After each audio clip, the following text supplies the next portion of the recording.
Volume study 4 ಯೆಹೋವನ ಮುಯ್ಯಿ ತೀರಿಸುವ ದಿನದ ಹರ್ಮೆಗೆದೋನ್ ಯುದ್ಧ ಅಧ್ಯಾಯ 7 ರಾಷ್ಟ್ರಗಳು ಒಟ್ಟುಗೂಡುವುದು ಮತ್ತು ದೇವರ ರೌದ್ರದ ಮಹಾ ಬೆಂಕಿಗಾಗಿ ಅಂಶಗಳ ಪೂರ್ವ ಸಿದ್ಧತೆ ಪುಟ 197. ಈ ಆಲೋಚನೆಯ ಸಾಮರಸ್ಯವಾಗಿ ಜಾರ್ಜ್ ಇ ಮ್ಯಾಕ್ನೆಲ್ ರವರು ವರ್ಲ್ಡ್ ಲೇಬರ್ ಕಾಂಗ್ರೆಸ್ ಅನ್ನು ಉದ್ದೇಶಿಸಿ ಹೀಗೆ ಹೇಳಿದರು.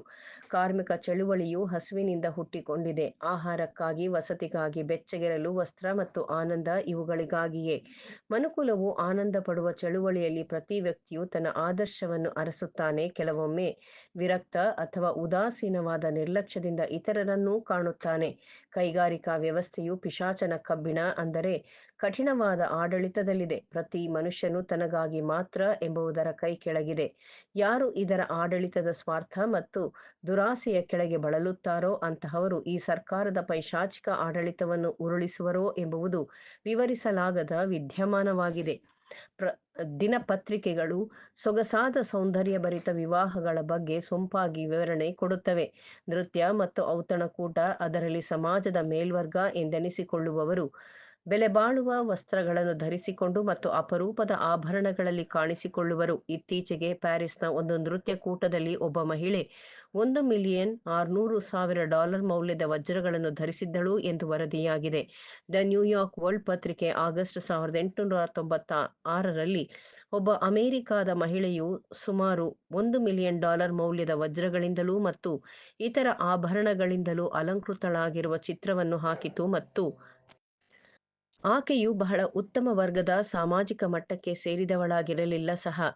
ದಿನಪತ್ರಿಕೆಗಳು ಈ ಅದ್ಧೂರಿ ಔತಣಕೂಟಗಳಲ್ಲಿ ಖರ್ಚಾಗುವ ಸಾವಿರಾರು ಡಾಲರ್ಗಳ ಬಗ್ಗೆ ತಿಳಿಸುತ್ತದೆ. ಉತ್ತಮವಾದ ದ್ರಾಕ್ಷಾರಸ, ಹೂವಿನ ಅಲಂಕಾರ ಮುಂತಾದವು. ಐಶ್ವರ್ಯವಂತರಿಗಾಗಿ ಅರಮನೆಗಳನ್ನು ಕಟ್ಟಿರುವುದನ್ನು ತಿಳಿಸುತ್ತದೆ.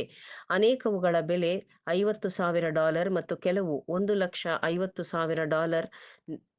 ಅವರು ನಾಯಿಗಳ ಕೂಟದ ಬಗ್ಗೆ ತಿಳಿಸುತ್ತಾರೆ, ಅದರಲ್ಲಿ ಪ್ರಾಣಿಗಳ ಅಧಿಕ ವೆಚ್ಚದ ಅಚ್ಚುಕಟ್ಟಾದ ಭೋಜನ, ಅದಕ್ಕೆ ಒಲವಿನಿಂದ ಉಣಿಸುವ ನರ್ಸ್ಗಳು ಮತ್ತು ಭೋಜನ ನಂತರದ ಹಣ್ಣುಗಳ ಮತ್ತು ಸಿಹಿ ತಿಂಡಿಗಳಿಗೆ ಸೇವಾರ್ಥನೆಗೆ $10,000 ಖರ್ಚು ಮಾಡಿರುವರು. $6,000 2 ಕಲಾತ್ಮಕ ಗಾಜಿನ ಹೂಜಿಗಳಿಗೆ, $50,000 2 ಗುಲಾಬಿ ಬಣ್ಣದ ಹೂಕುಂಡಗಳಿಗೆ ಖರ್ಚು ಮಾಡಿರುವರು. ಆಂಗ್ಲ ದೊರೆಯೊಬ್ಬನು $350,000 ಒಂದು ಕುದುರೆಗೆ ಖರ್ಚು ಮಾಡಿರುವನು ಎಂದು ತಿಳಿಸುತ್ತಾರೆ. ಅವರು ಹೇಗೆ ಒಬ್ಬ ಬೋಸ್ಟನ್ ಮಹಿಳೆ ತನ್ನ ಪತಿಯನ್ನು $50,000 ಬೆಲೆಯ ಶವಪೆಟ್ಟಿಗೆಯಲ್ಲಿ ಹೂತಳು ಎಂಬುದಾಗಿ ತಿಳಿಸುತ್ತಾರೆ ಮತ್ತು ಹೇಳುತ್ತಾರೆ, ಮತ್ತೊಬ್ಬ ಮಹಿಳೆ $5,000 ತನ್ನ ಸಾಕುಪ್ರಾಣಿ ಪೂಡಲ್ ನಾಯಿಗಾಗಿ ವ್ಯಯ ಮಾಡಿದಳು ಮತ್ತು ಹೇಳುತ್ತಾರೆ, ನ್ಯೂಯಾರ್ಕ್ನ ಮಿಲಿಯಾಂತರಿಗಳು ಒಂದು ವಿವಾಹ ನೌಕೆಗೆ $800,000 ಹೆಚ್ಚು ಮೊತ್ತವನ್ನು ಖರ್ಚು ಮಾಡುವರು ಎಂಬುದಾಗಿ. ಇಂತಹ ದುಂದುಗಾರಿಕೆಯನ್ನು ತಮ್ಮ ಕುಟುಂಬದ ಕಡುಬಡತನವನ್ನು ಅಥವಾ ಅನುಷ್ಠಾನದಲ್ಲಿರುವ ಆರ್ಥಿಕ ಪರಿಸ್ಥಿತಿಯನ್ನು ಹೋಲಿಸಿಕೊಂಡು ಅನೇಕರು ಅಸೂಯೆ ಪಡುತ್ತಾರೆ ಮತ್ತು ಕೆಲವರು ಕುಪಿತರಾಗುತ್ತಾರೆ ಮತ್ತು ಕೆಲವರಲ್ಲಿ ಕಹಿ ಭಾವನೆಯುಂಟಾಗುತ್ತದೆ ಎಂಬುದಕ್ಕೆ ನಾವು ಆಶ್ಚರ್ಯಪಡಲು ಸಾಧ್ಯವೇ? ಬಹಳ ಮಂದಿ ನೂತನ ಸೃಷ್ಟಿ ಅಲ್ಲ ಮತ್ತು ಅವರು ಮೇಲಿರುವಂಥವುಗಳ ಮೇಲೆ ಮನಸ್ಸಿಡಿರಿ, ಭೂ ಸಂಬಂಧವಾದವುಗಳ ಮೇಲೆ ಇಡಬೇಡಿರಿ ಮತ್ತು ಸಂತುಷ್ಟಿ ಸಹಿತವಾದ ಭಕ್ತಿಯು ದೊಡ್ಡ ಲಾಭವೇ ಸರಿ ಎಂಬುದನ್ನು ಕಲಿತಿರುವರಲ್ಲ. ಅಂತಹವರು ಧ್ಯೇಯವನ್ನು ಎತ್ತಿ ಹಿಡಿಯಲು ಕರ್ತನಿಗಾಗಿ ಕಾದುಕೊಂಡಿರುವಲ್ಲದಿರುವ ಕಾರಣ ಜನಸಾಮಾನ್ಯರಲ್ಲಿ ಹೊಟ್ಟೆ ಕಿಚ್ಚು, ದ್ವೇಷ, ಹಗೆತನ, ಕಲಹ ಈ ರೀತಿಯ ಭಾವನೆಗಳು ಉದ್ಭವಿಸುವುದಕ್ಕೆ ನಾವು ಆಶ್ಚರ್ಯಪಡಬೇಕಾಗಿಲ್ಲ.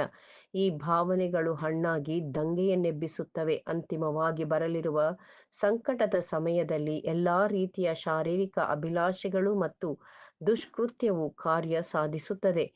ಸೊದೋಮೆಂಬ ನಿನ್ನ ತಂಗಿಯ ದೋಷವನ್ನು ನೋಡು. ಹೆಮ್ಮೆ ಪಡುವುದು, ಹೊಟ್ಟೆ ತುಂಬಿಸಿಕೊಳ್ಳುವುದು, ಸ್ವಸುಖದಲ್ಲಿ ಮುಳುಗಿರುವುದು ಇವು ಆಕೆಯಲ್ಲಿಯೂ ಆಕೆಯ ಕುಮಾರ್ತೆಯರಲ್ಲಿಯೂ ಇದ್ದವು. ಅಲ್ಲದೆ ಆಕೆಯು ದೀನ ದರಿದ್ರರಿಗೆ ಬೆಂಬಲವಾಗಿರಲಿಲ್ಲ. ಅವರು ಸೊಕ್ಕೇರಿ ನನ್ನ ಕಣ್ಣೆದುರಿಗೆ ಅಸಹ್ಯ ಕಾರ್ಯಗಳನ್ನು ನಡೆಸಿದರು, ನಾನು ಅದನ್ನು ನೋಡಿ ನಿರ್ಮೂಲ ಮಾಡಿದೆನು. ಯೆಹೆಜ್ಕೇಲ 16ನೇ ಅಧ್ಯಾಯ 49-50ನೇ ವಚನ.